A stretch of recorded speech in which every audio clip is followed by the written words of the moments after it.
Nitish Kumar election costly చేసింది కేసీఆర్ గారే. ఒకప్పుడు ఓటుకి మనీ తీసుకోవాలి అంటే మొహమాట పడేవాళ్ళు. ఇప్పుడు డైరెక్ట్గా అడుగుతున్నారు, ఓటుకి ఎంత ఇస్తావు అని.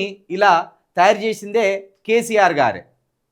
అయితే ఇందులో కేసీఆర్ గారి పాపం ఒక్కటే లేదు.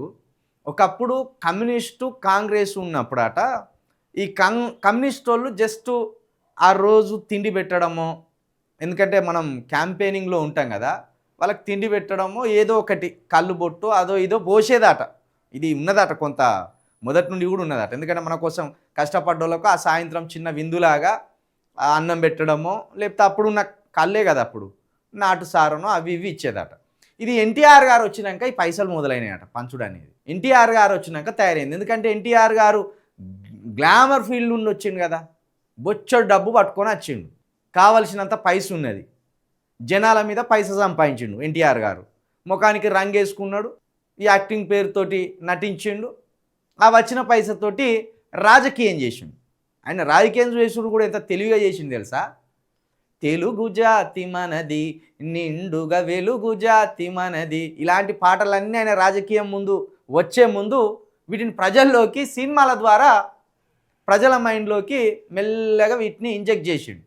అట్లా ఎన్టీఆర్ కాలం నుండి ఈ పైసలు పంచడం అనేది స్టార్ట్ అయింది.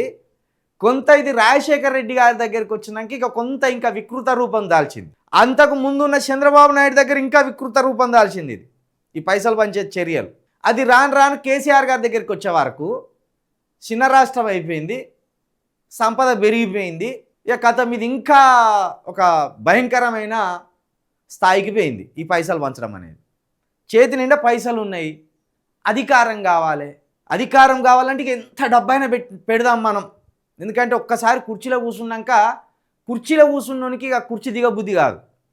ఆ దర్పం, ఆ మర్యాద, ఇట్లా చెటికేయంగానే ఉరికెత్తారు, ఇట్లా చిటికేయంగానే క్షణాల మీద వాళ్ళకు వ్యతిరేకంగా ఉన్న వాళ్ళను దాడులు చేస్తారు. ఇవన్నీ చేతుల పవర్స్ ఉంటాయి కాబట్టి అది దిగబుద్ధి కాదు. కాబట్టి ఆ కుర్చీని కాపాడుకోవడానికి ఇప్పుడు ఎంతకైనా తెగించాలి, ఎవరి ప్రాణమైన తీయాలి, ఎంత పైసా అన్న పెట్టాలి. ఈ కాన్సెప్ట్కి వచ్చింది ప్రస్తుతానికి. కాబట్టి ఇది ఒక కేసీఆర్ గారి పాపాన్నే అని తీసుకోవద్దు. దీనికి ఆరంభం ఎన్టీఆర్ గారు, సీనియర్ ఎన్టీఆర్ గారు దీనికి ఆరంభం. దీన్ని ఆరతీలు బట్టి ఓట్లకు పైసలు పంచాలి అనే కాన్సెప్ట్ని తీసుకొచ్చింది ఎన్టీఆర్ గారు. ఇది మా పెద్దలు చెప్పింది నాకు. ఉంటారుగా ఇంటికాడ నాన్నలు వాళ్ళు వీళ్ళు, మీకు ఈ ఓటుకు పైసలు పంచడం అనేది ఎప్పుడు స్టార్ట్ అయింది అంటే ఎన్టీఆర్ గారి హయాం నుండి స్టార్ట్ అయింది. అదేవిధంగా ఈ ఎమ్మెల్యేలకు ఇప్పుడు ఉన్నారు కదా ఎమ్మెల్యేలు, వీళ్ళకు పార్టీ ఫండ్ అనేది పైకి చెప్పినప్పటికీ ఎన్నికల ఖర్చు నిర్వహణ భారం అనేది పార్టీ కొంత ఫండ్గా ఇస్తుంది. అది ఎంత ఇస్తుంది? దారి ఖర్చుల మందం ఇస్తారు. కానీ దీన్ని సూట్ కేసులలో పంపి ఓట్లు కొనమని చెప్పింది మొదట చంద్రబాబు నాయుడు గారే.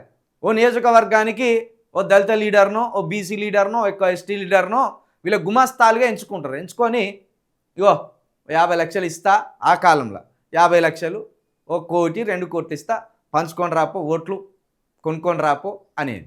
కాబట్టి మనం చూసింది మరి మీ ఏజ్ ఎంతో నాకు తెలియదు. కాబట్టి మీరు ఎప్పంచెలు చూస్తానంటే దాదాపుగా నితీష్ కుమార్ మరి ఈ 10 సంవత్సరాల నుండి గమనించారు కాబట్టి మీకు కేసీఆర్ గారు తప్పే ఇందులో కనిపిస్తుంది కావచ్చు. కానీ దీనికి సీనియర్ ఎన్టీఆర్, చంద్రబాబు నాయుడు, రాజశేఖర్ రెడ్డి ఆ పరంపరలో వచ్చినాక ఇది తీవ్ర స్థాయికి వెళ్ళిపోయింది. దీంట్లో ఒక కేసీఆర్ గారిని మనం నిందించకూడదు.